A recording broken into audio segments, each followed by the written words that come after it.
I wouldn't say I'm an expert. I'm here as a student. I want to learn. But because I've studied this, nothing precludes me from saying my opinion. As a matter of fact, the moment they announced, was it yesterday or the day before yesterday, that I'll be participating in this discussion, my phone almost broke. So many pleaded with me. That was why I knew how important this is. Some were even pleading with me not to even show up. I said, no, but that's not leadership. Even if I disagree, I should go there and tell them that I disagree. So let's look at some of these objections that have been raised. I will address the question of leadership. And my appeal to all of us here, we are all leaders. We should remove the cap of regionalism, the cap of sectionalism, cap of religion, and put on the cap of leadership. Because that is what will resolve the current problems that we have. I think one of the major objections relates to the issue of timing. I've had this even from leaders that I respect.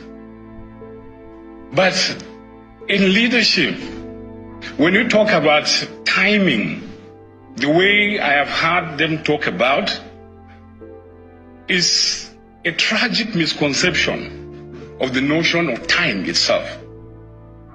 Because there's nothing like future, there's nothing like the past. All we have is now, now, now. It is what you're doing now that will become your past. It is what you're doing now that will affect your future. It was Dr. King who told us that time is neutral. And without creative use of time, time itself becomes an ally of the primitive forces of social stagnation. So the answer he gave was to say that the time is always ripe to do right. So the question before us as leaders is not to look at what the president is doing, what our leader here, Taiwan's committee have produced. I don't even care if it was part of the president's agenda. All I am bothered with as a leader is it the right thing? Then if we come to the conclusion that it is the right thing for us to do, then the time to do it is now, not tomorrow. So I will resolve that issue the way I have resolved it. Secondly, I've heard about insufficient consultation. I've heard even legislators speaking as if they are spokesperson for some governors forum or some others, instead of looking at what is right and providing solutions. Now, I don't know, he didn't address some of these issues, but I believe in the course of our interface, he will address them, whether there was enough consultation with the governors. But I want to say this, at the state level, how many people do governors consult when they are making laws? I'm not challenging them. As a matter of fact, in some cases, laws, state laws, are written from the living rooms of governors. Okay, that's the 13th Speaker of the House of Representatives, Yakubu Dogara. Yakubu Dogara is also a lawyer. And then you see how eloquent he spoke there. Very distinguished, very quintessential, very clear, very concise, very precise. And then leave the conversation. That's not the point. But my point is, this guy was at a time the fourth in the ranking of Nigerian political elite or leadership in this country. But now he's out of power and he speaks this clearly of the situation, having a grasp of norms and values and leadership is requesting to have. But I wonder, I'm going to let you see the rest of the video, but I'm just bothered. Like I dropped a comment on this on Channels TV when this video was posted. Why is it that every time Nigerian leaders get out of office, they become very clear, very nationalistic, very potent in their approach, very observant, very diligent, very decisive, very opinionated, and very strong and confident on certain matters?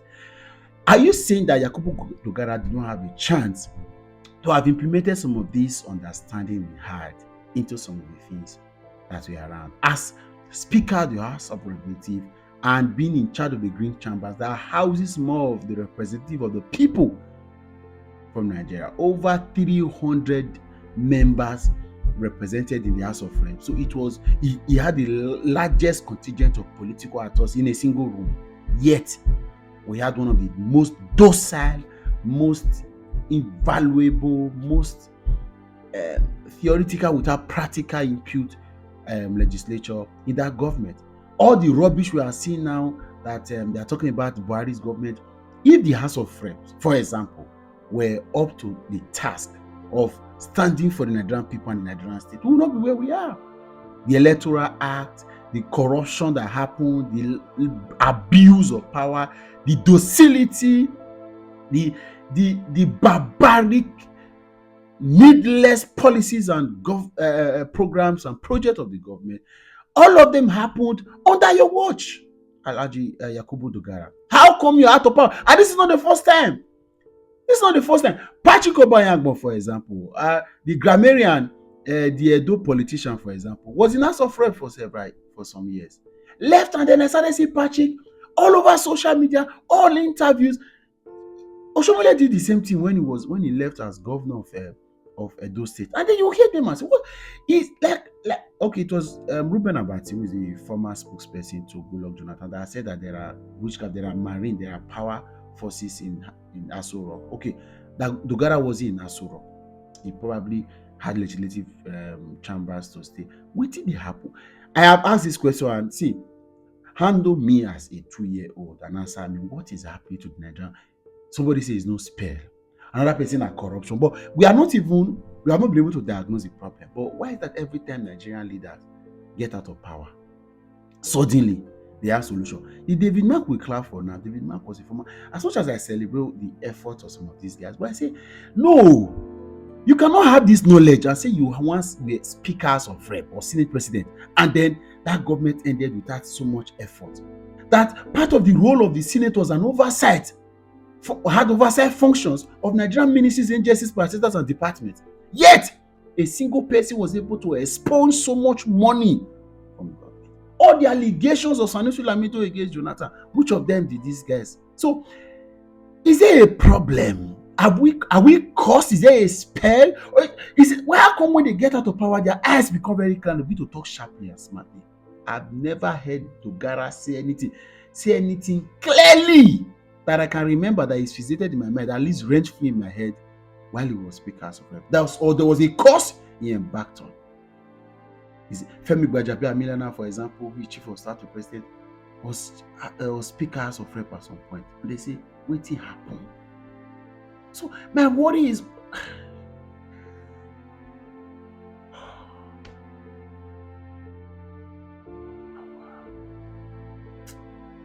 you know, answer me. Somebody needs to answer me. What is happening to her?